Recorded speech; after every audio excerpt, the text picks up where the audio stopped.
To Halifax, this is where Sean Fraser is speaking right now. Minister Fraser. Secondary institutions, among other changes. The sum total of these agreements is going to result in more than 750,000 new building permits issued over the next 10 years, over and above what has already been projected. And these aren't numbers coming from the federal government. These are numbers coming directly from the cities with whom we've concluded agreements. As the Prime Minister just announced, we're going to be investing an additional $400 million through the Housing Accelerator Fund to help some of those cities who had strong applications but fell just below the cutoff as we were assessing the most ambitious cities. Over the course of the next 3 years, we anticipate this will lead to more than 17,000 new homes. And if we maintain the same level of success that we've 25,000 over the next decade. But we know it's not enough just to incentivize zoning and permitting reforms. We need to help with the cost of preparing neighborhoods to actually accommodate the additional homes that can be built. This is where investing in infrastructure is going to make an enormous difference. The $1 billion that we're going to roll out this fiscal year is going to allow shovel-ready projects to go forward, where home building will be enabled as a result of those projects moving ahead. But the additional $5 billion is going to support longer-term priorities of provinces and territories so they can develop strategies to allow them to maximize housing output. But we're not just going to put this money on the table, wash our hands of the issue and walk away. We're going to insist that our partners make certain kinds of changes that make it easier and faster to build homes in this country. We're going to negotiate agreements before January 1st of 2025 that will require our partners to implement changes, including allowing people to build a small apartment with 4 units in it on land that they already own. It's going to include requirements that they adopt forthcoming changes to the National Building Code to ensure we're building affordable and efficient buildings to provide homes for people who live in this country. We're going to insist that there is as-of-right approval for some of the designs that will be included in the upcoming national catalog of pre-approved designs, so we can manufacture more quickly with certainty that the buildings will actually be permitted. And we're going to work with provinces and territories to implement a Renters' Bill of Rights for the provinces and territories who wish to conclude agreements for us to fund infrastructure. Now, it's important that we put certain parameters around our investments, because by actually making these investments, we want to ensure that communities are passing rules and provinces are passing rules that maintain low costs for new residents to cities and also reduce the pressure on local taxpayers who live in communities now. And when it comes to the major $3 billion annual permanent public transit fund, we're also going to be making sure that cities are adopting changes so we get the most out of these investments. This $3 billion annual fund will support communities that are willing to increase density by allowing more apartments within walking distance of post-secondary institutions. We're going to require that they eliminate parking minimums within 800 meters of high-frequency transit stations, and we're also going to be ensuring that each community of population more than 30,000 completes a housing needs assessment so we have good understanding of where the greatest housing needs are in this country. We're going to work with communities and with provinces and territories who share our ambition, not just to tinker around the margins, but to actually solve the national housing crisis. We can and we will solve this challenge by working together. Okay, we've been listening to Sean Fraser, Minister of Housing, Infrastructure and Communities, who is making this announcement in Halifax, and you can see seemingly speaking over protesters. Right now, let's listen to Prime Minister Trudeau. And as you can hear, there's a protest going on. That's what I'm going to ask you about. Today, the Assembly of Nova Scotia Mi'kmaq Chiefs held a peaceful protest outside Department of Fisheries and Oceans office to rally against DFO officers leaving Mi'kmaq fishers without footwear or cell phones in the middle of the night, hours from home. They're comparing it to Starlight Tours in Saskatchewan. People are asking for a response from the federal government today. What do you say to this? Do you condone this behavior? Obviously, this story is extremely troubling, which is why there is a need for a full investigation on this. I know the minister is properly seized with it. It's important that the laws against illegal fishing be enforced, but there are processes and protocols in place and the way enforcement officers need to behave that we need to make sure was properly followed, because these reports are very troubling. Okay.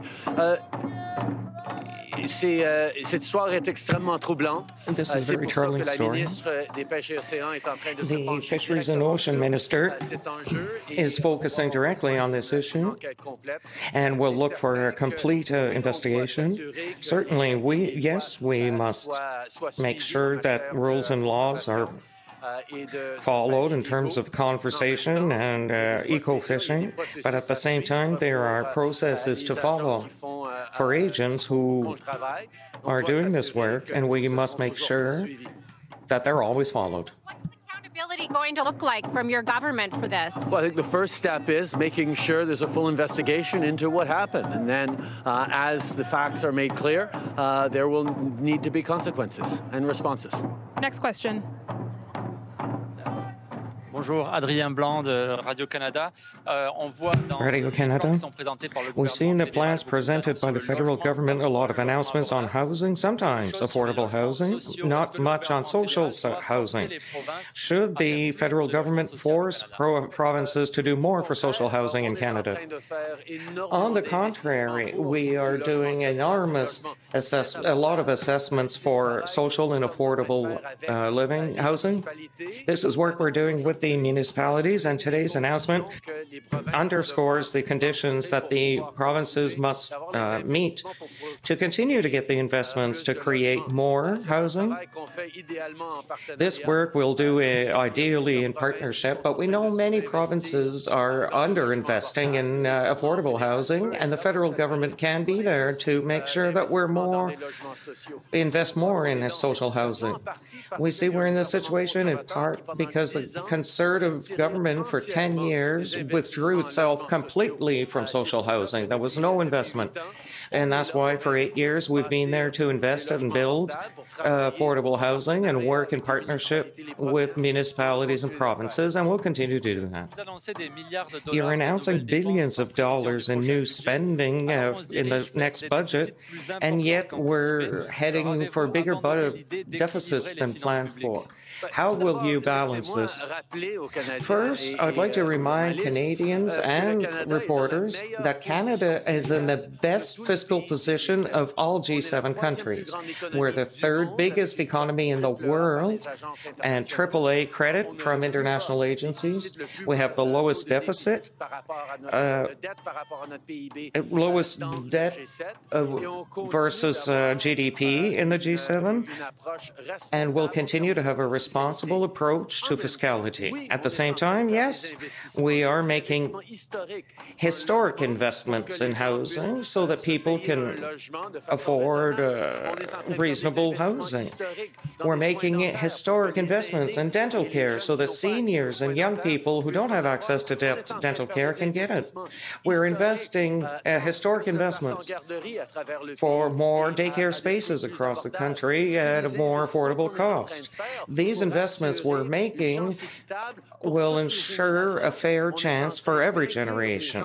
We are including people in the success of our country because a confident country invests itself responsibly, and that's what we're doing. From all Nova Scotia, Prime Minister, you have challenged the premiers to come up with an alternative to the carbon tax, and Premier Houston filed a plan last week. I'm wondering, is any alternative that does not include a price on carbon automatically a non-starter? The Pan-Canadian framework to fight climate change, which was agreed to in 2016, laid out both measures to put a price on pollution across the country and recognized a federal backstop in situations where the provinces did not or didn't want to come up with their own plan. The federal plan puts a price on pollution that brings down emissions, and it spurs innovation and the kind of investments in emissions reduction that we need, while at the same time putting more money in the pockets of Canadians. The Parliamentary Budget Officer estimates that 8 out of 10 families make more money with the price on pollution quarterly checks, the next one which is going out on April 15th, than they pay with the price on pollution. But from the very beginning, we said this is a federal backstop. And various provinces have put forward plans over time to try and meet that federal backstop. Indeed, Quebec and British Columbia have their own pricing systems that match the ambition of the federal plan, so they go ahead with their own. Other provinces can design a price on pollution that meets that federal level. We're always there to work with them. I have worked with Premier Houston in the past on some various attempts that he made to make that level, but there needs to be fairness across the country. There needs to be rigor. Canadians, particularly here in Atlantic Canada, where the impacts of hurricanes, of extreme weather events are all too well known, we need to step up in the fight against climate change, and we will be there to make sure we're taking it seriously right across the country. But like I said, any province has been welcome for years now to put forward a plan that meets the federal targets. The argument in some quarters is the whole point is to reduce emissions. If provinces can find a way of doing that without a carbon tax, why not? The Supreme Court weighed in on that just last year and said that the federal government has the right and the responsibility even to fight against climate change at a national level. With the Supreme Court judgment, it is clear that there needs to be a price on pollution right across the country. Any jurisdiction can develop a sufficiently stringent and rigorous plan that meets the federal benchmark, and we will gladly let them do it. But for now, the federal plan that puts more money in the pockets of Canadians and fights climate change extremely efficiently is what's going to be in place. Next question. Thank you. Yeah, Preston Mulligan from CBC News in Nova Scotia. My question is about investigating the killings in Israel. You've been satisfied with the Israeli government is going to go ahead and investigate killings. This time around, 7 aid workers dead. Will you be satisfied with the announcement from Prime Minister there that he will investigate those? What do you need him to do? First of all, it is absolutely unacceptable that aid workers were killed by the Israeli Defense Force.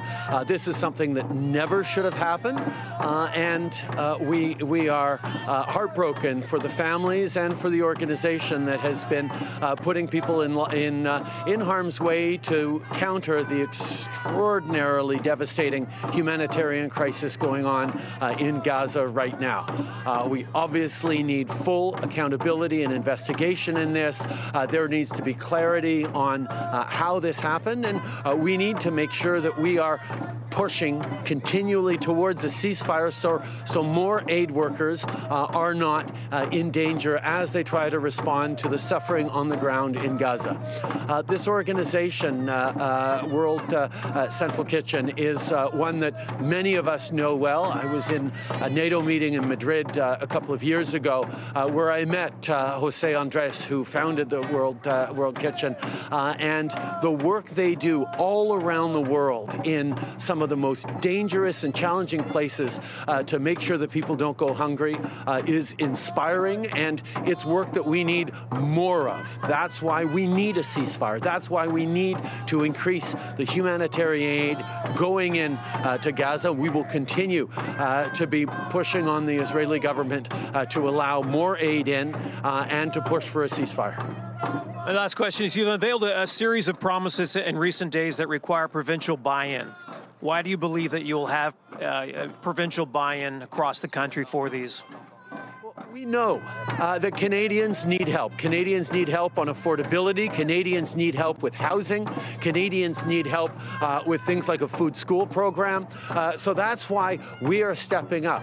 But we know the federal government can't and shouldn't do it alone. We can't reach the level that is necessary unless we work in partnership with provinces, with municipalities, who also have said repeatedly they want to step up on cost of living. They want to step up on more affordability. affordability. So we're there to work to encourage provinces and municipalities to be as ambitious as possible in how they help Canadians in creating more housing, in supporting kids who need lunches at school, on investing in more infrastructure for childcare. These are the kinds of things we know matter to Canadians as people are squeezed right now. The federal government is stepping up with real investments, and we expect provinces to do their part as well.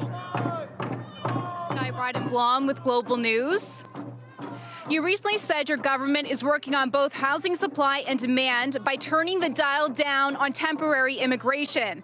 Does that mean your government's immigration policy has contributed to record high housing unaffordability? It's really important to understand the context around immigration. Every year we bring in about 450, now close to 500,000 permanent residents a year. And that is part of the necessary growth of Canada. It benefits our citizens, our communities. It benefits our economy. These are the levels that we have stabilized and grown steadily over the past years, because that's what Canada needs to continue to have a strong economy and strong communities. However, over the past few years, we've seen a massive spike in temporary immigration, whether it's temporary foreign workers or whether it's international students in particular that have grown at a rate far beyond what Canada has been able to absorb. To give an example, in 2017, 2% of Canada's population was made up of temporary immigrants. Now we're at 7.5% of our population comprised of temporary immigrants. That's something that we need to get back under control, both for the benefits of those people, but because international students we're seeing increasingly vulnerable to mental health challenges, to not being able to thrive. Okay, so we've been listening live to Prime Minister Justin Trudeau, who's preceded by Housing Minister Sean Fraser. This is live in Halifax, announcing a $6 billion housing infrastructure fund. Again, this was amid protests from members of the First Nations regarding fishers and stolen equipment. We also heard about the carbon tax, aid workers killed in Gaza, as well as immigration.